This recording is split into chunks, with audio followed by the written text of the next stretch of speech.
Hello students, welcome to the English class. I am Roopna Ravindran, Assistant Professor of English, Government Degree College, Chevalla in Rangareddy district of Telangana state.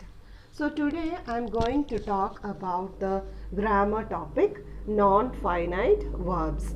So this PPT will have lot of examples and also the rules and definitions regarding non-finite verbs. So what you have to do is that you have to keep a notebook ready with a pen, and you can take down the important points that I discuss in this class. So let us go directly to the next slide. What are verbs? Verbs are traditionally defined as words that show action or state of being.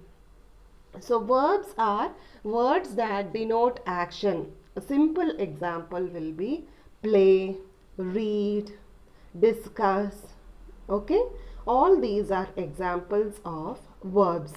So verbs can express physical action, mental action, and also a state of being.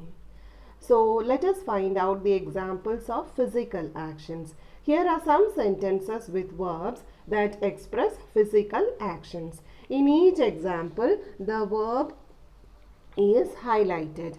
So let us look at the first example. She sells pegs and lucky heather. In this example, the word sells is a verb. It expresses the physical activity to sell. The doctor wrote the prescription.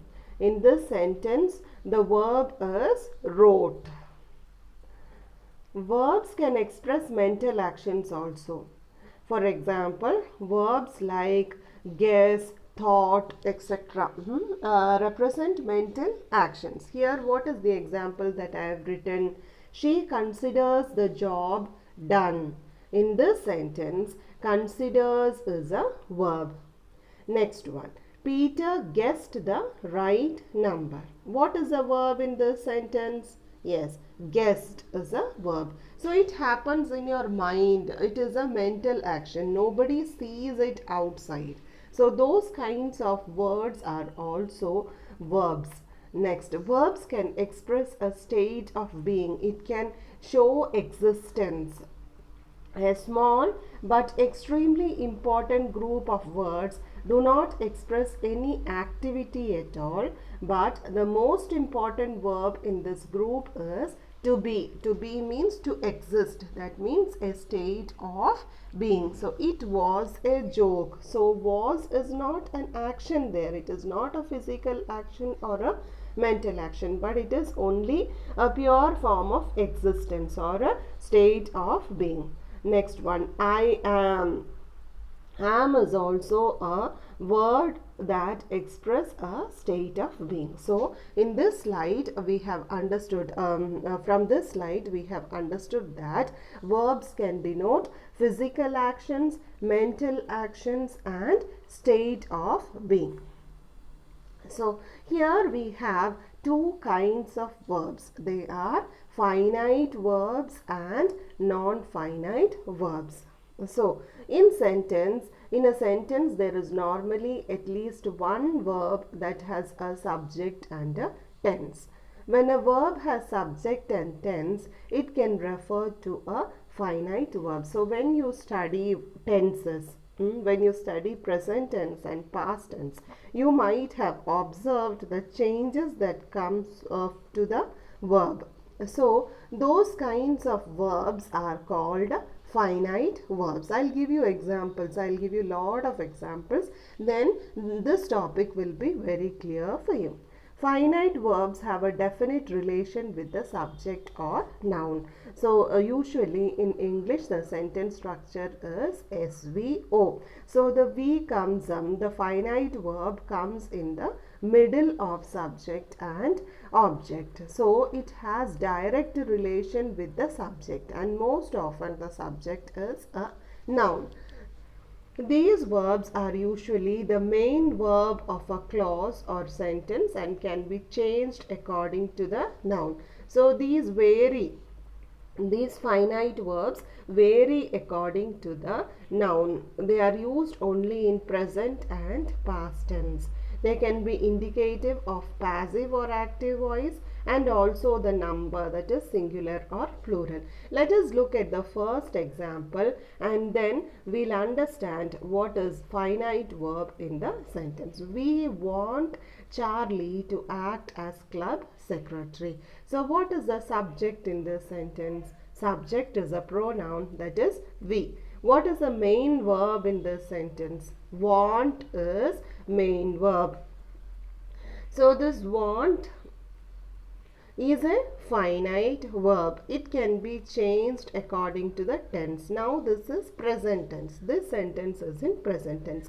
If we write we wanted Charlie, then it becomes past tense. So this finite verb change according to the tense. And if we use we, you have to write want. If we use she, you have to write wants. So it changes according to the number of the noun also, depending upon the singular or plural, depending upon whether the noun is singular or plural, whether the pronoun is singular or plural. And it can be changed into active and passive voice also. Here the voice is active, so you can change it into passive voice also. That is not that I am not discussing now because it may confuse you. So here all that we have discussed is about finite verbs.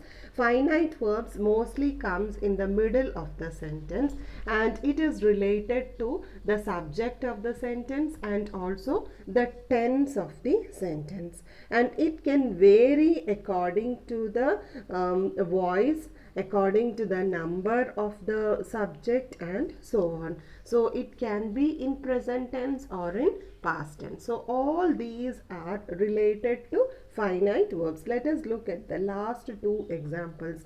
I like taking photographs of insects. Look at the sentence. What is the main verb there? Like is the main verb. Main verb is always finite verb.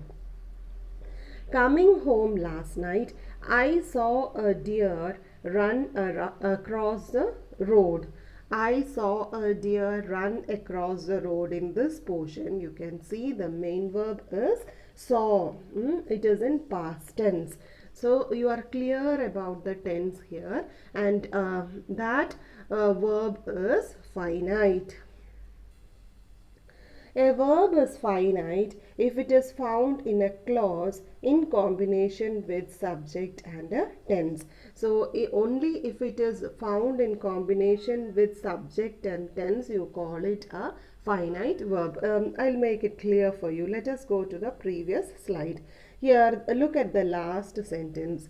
Coming home last night, I saw a deer run across the road. So this is a long sentence and you have two clauses in it. One is coming home last night and the second one is I saw a deer run across the road. So we have chosen only saw as finite verb because it comes along with the subject and also it tells about the tense.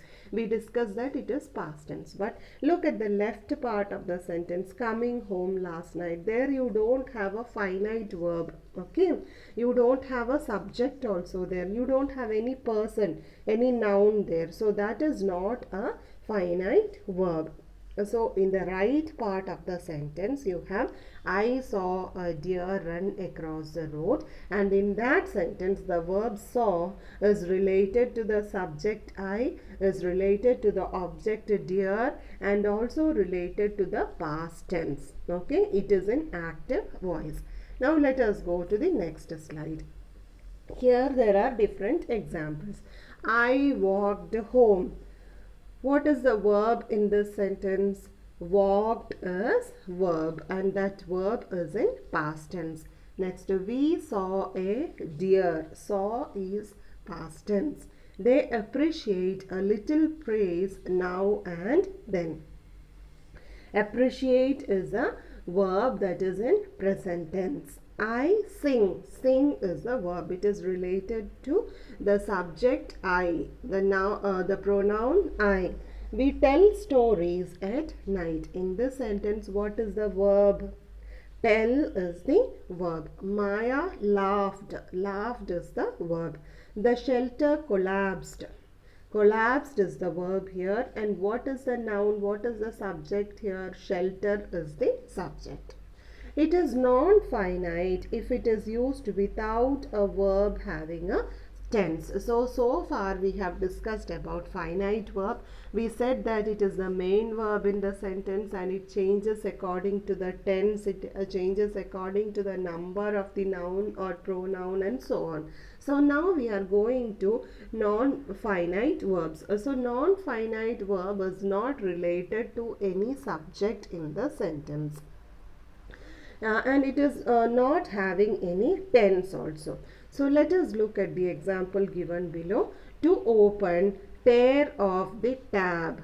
So to open is a non-finite verb. You don't have any subject to which this verb is related. So to open is a non-finite verb. Next sentence. Looking around, he noticed a letter on the floor.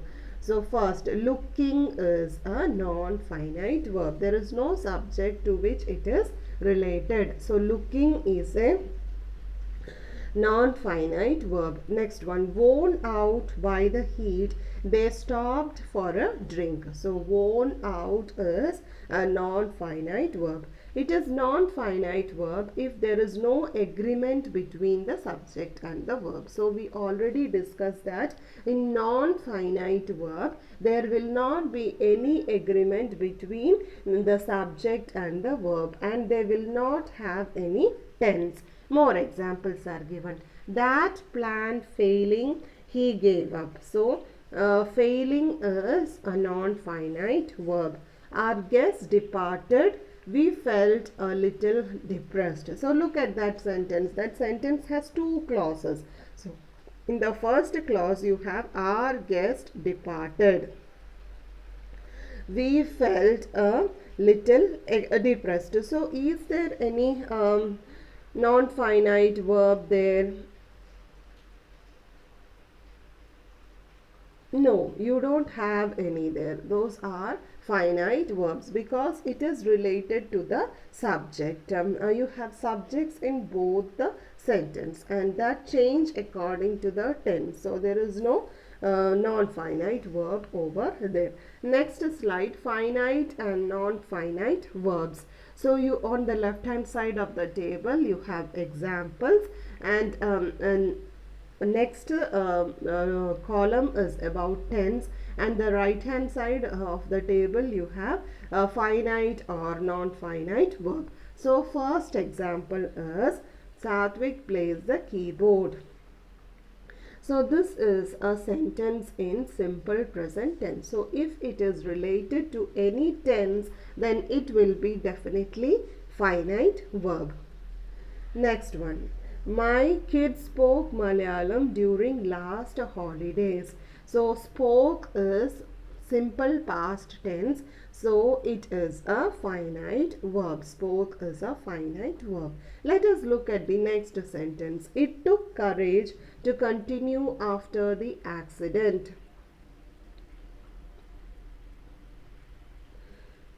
The verb has infinitive form, that is to continue means it is infinitive. To plus verb is infinitive form and it is a non-finite verb. Leaving one's native place can be very traumatic. So here in the beginning of the sentence you can find ing form. So that ing form is called a gerund. A gerund is a non-finite verb. We'll discuss it in detail in the coming slides. So at the beginning of the sentence or at the end of the sentence, if there is ing form, that is called a gerund. It functions as a noun, adjective or adverb. Next one, leave immediately when you are asked to do so. Here the verb has the ed form, that is asked, ed form, so that is a non-finite verb. Non-finite verbs do not work as the actual verb in the formation of a sentence. They have the forms of verb, but they do not work as them. So these non-finite verbs do not function as verbs. So they do not change according to the tense or number of the nouns. They work as nouns. These non-finite verbs function as nouns, adjectives, gerunds, adverbs in the sentence. So their function is different from that of a finite verb. They are typically not inflected by grammatical tense and have little inflection for other grammatical categories like mood, tense or voice. So these kinds of sentences cannot be changed into passive voice, and those will not change according to the difference in tenses also. These verbs cannot be main verb of a clause or sentence, as do not talk about the action that is being performed by the subject or noun. So these cannot have any change depending upon the tenses. They do not indicate any tense, any mood or any gender. They are also used to form non-finite clauses, which are simply dependent clauses that use non-finite verbs. So we have seen sentences in which there are two clauses. So in the beginning they may start the sentence with ing form. So those kinds of things are dependent clauses without a proper subject and an object. So those kinds of clauses will have non-finite verbs in them. Examples of non-finite verbs. He loves camping in the woods. Here the non-finite verb is camping and it is used as a noun. So already we have a main verb there, loves. It is a main verb. An additional verb is camping. So camping is used as a noun here. So these kinds of non-finite verbs are called gerunds. Do you fancy going out? So there fancy is a verb, and after the verb again they have used going. So that going is a gerund. Having read the book once before makes me more prepared. So having is gerund there. Having is a non-finite verb. Gerund is ing form, working as working in the place of subject or object. That means in the beginning of the sentence or end of the sentence. I like swimming. So swimming is a non-finite verb. Being loved can make someone feel safe. So being loved is non-finite verb. We enjoyed their singing. Singing is non-finite verb. We were delighted at Binaka being awarded the prize. Being is a non-finite verb. Here you have more examples. Let us look at these examples and you will be more clear about the concept of non-finite verbs. You have three types of non-finite verbs. We'll discuss it later on, but before discussing the rules and all, we'll just go through the examples so that these words get imbibed into your mind. I need to go to sleep. So here to sleep is a non-finite verb that is called an infinitive. Next one, I decided not to go to New York. To go is an infinitive there. Infinitive is a non-finite verb. I would rather not eat meat. I might not come. So not eat, not come. You need to paint the whole cupboard starting from the bottom. To paint is a non-finite verb. He asked me not to be late. So not to be is a non-finite verb in negative. I would like you not to sing so loudly. Not to sing is a non-finite verb in negative. The sleeping dog caused a delay. So sleeping is a participle there. It functions as an adjective in this sentence. The man carrying the bricks is my father. So carrying is a participle there. She showed us a plate of scones crammed with cream. So crammed is a participle. Ing form is present participle and ed form of the verb is past participle. So carrying is present participle. Crammed is past participle. Whistling the same tune as always. Ted touched the front of his cap with his forefinger as she mounted. So whistling is a non-finite verb there. Stunned by the blow, Tom quickly gathered his senses and searched frantically for the pepper spray. Stunned is a finite non-finite verb. Arriving late. Arriving is a non-finite verb. So for your exam, you will be asked to identify the non-finite verb. You have to just write if it is a non-finite verb. You have to identify the non-finite verb in the sentence. You have to underline the non-finite verb and then write non-finite on top of that. You don't have to identify whether it is an infinitive, whether it is a gerund or if it is a present or past participle. So it is an easy work for you. So these are the three types of non-finite verb I have given here very clearly. The first one is gerund, second one is infinitive and third one is participle. So gerund is ing form which functions as nouns or adjectives. Infinitives are to plus verb, to laugh, to complete. Participle is ing form that comes after the main verb. Okay, it can also be an ed form that comes after the main verb. Okay, so let us look at more examples. There are three types of non-finite verbs. Now we are clear about that. They are gerund, infinitives and participles.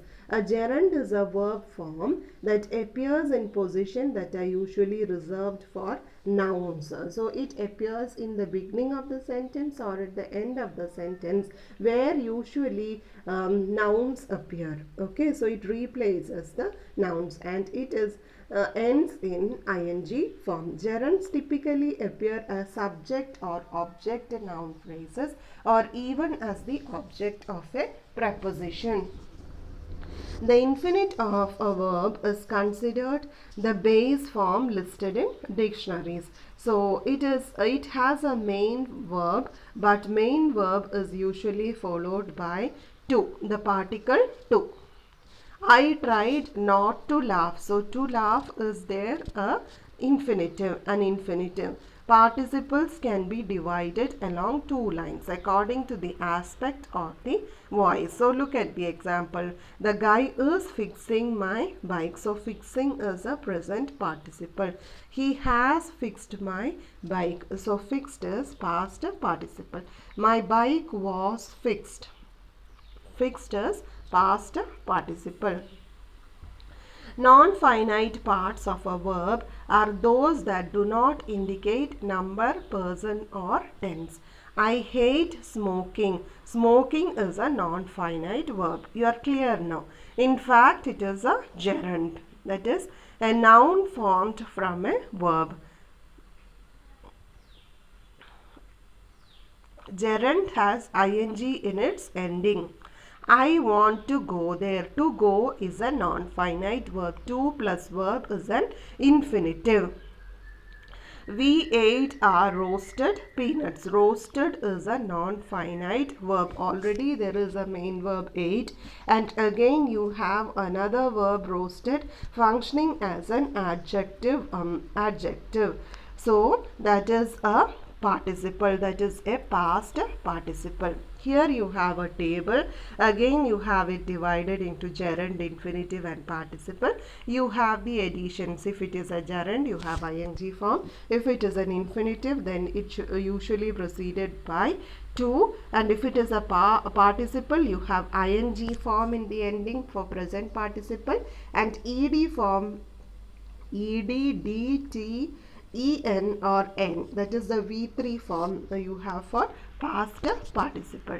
So examples for gerund: Raju likes playing cricket.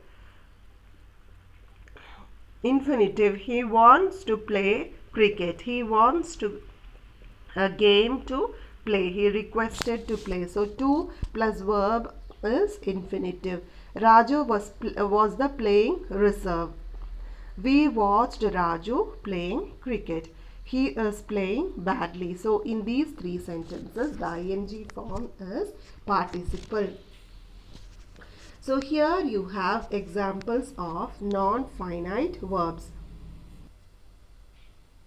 So in each of the following sentences, we have to indicate whether the highlighted non-finite verb is gerund, infinitive or participle. So let us look at the first sentence. I'll give you 2 minutes time. Quickly think and write down the answers before I give the answer. It is dangerous to drive on this slippery road. First sentence. It is dangerous to drive on the slippery road. Yes, to drive is non-finite verb and it is an infinitive. We are ready to play now. To play is a non-finite verb and it is an infinitive. Next one. I feel it difficult to comprehend. What is non-finite verb? To comprehend is non-finite verb and it is an infinitive. To plus verb is infinitive. I needed a sound sleep to calm my mind. Yeah, to calm is infinitive. Next one. It is good to know that you can cook as well. To know is infinitive. Next one. We ate a lot of roasted meat. What is a non-finite verb? Roasted is non-finite verb. It is participle. I have completed the given task. Given is participle. It is a non-finite verb. Next sentence. I do not drink boiled water because it is weird taste. Because of its weird taste. Boiled is a non-finite verb. It is a participle. Robert is the most wanted player on the team. Wanted is a participle. So I hope it is very clear for you now. Let us go to the next page. Here we have more examples. The more you practice, the more the topic will be clear for you. The frightened boy jumped over the wall.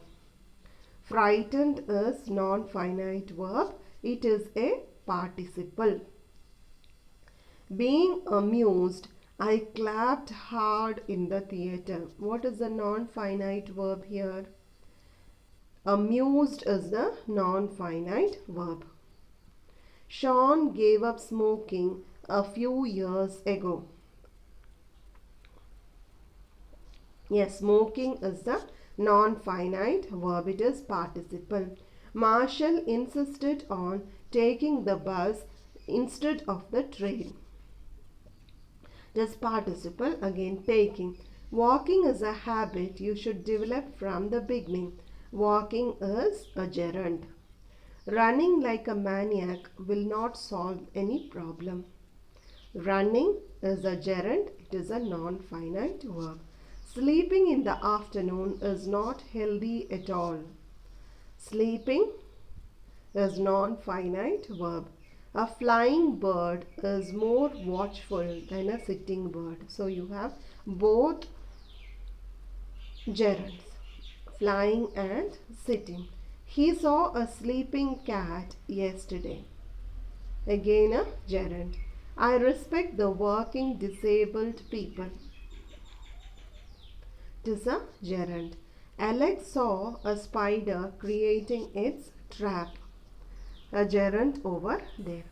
Here you have the textual exercise. You have to identify the non-finite verb. Are you into cooking? What is the non-finite verb here? You don't have to say if it is gerund, participle or infinitive. You just have to identify what is the non-finite verb. Yes, cooking is the answer. Boating is my favorite sport. Non-finite verb is boating. I need to talk every day. To walk is a non-finite verb. To read is good for the mind. To read is a non-finite verb. I don't have time to sleep. To sleep is non-finite verb. He allowed the children to play in the park. Very easy. To play is non-finite verb. My favorite pastime is collecting stamps. Collecting is non-finite verb. They saw the children crossing the road. Crossing is non-finite verb. Mom likes listening to the radio while she irons the clothes. Listening is non-finite verb. Reading on the train. Reading is non-finite verb. So you have the answers pretty clear here. So I hope the topic is very clear for you. I have given references here from which websites I have taken the examples. So if you want to know more about verbs, finite, non-finite and other types of verbs also, you can visit these websites. They have clear description and they have lot of examples also given. So if you want to know more about verbs, you can visit these websites. So that is all for today. Thank you, students. Thank you for listening.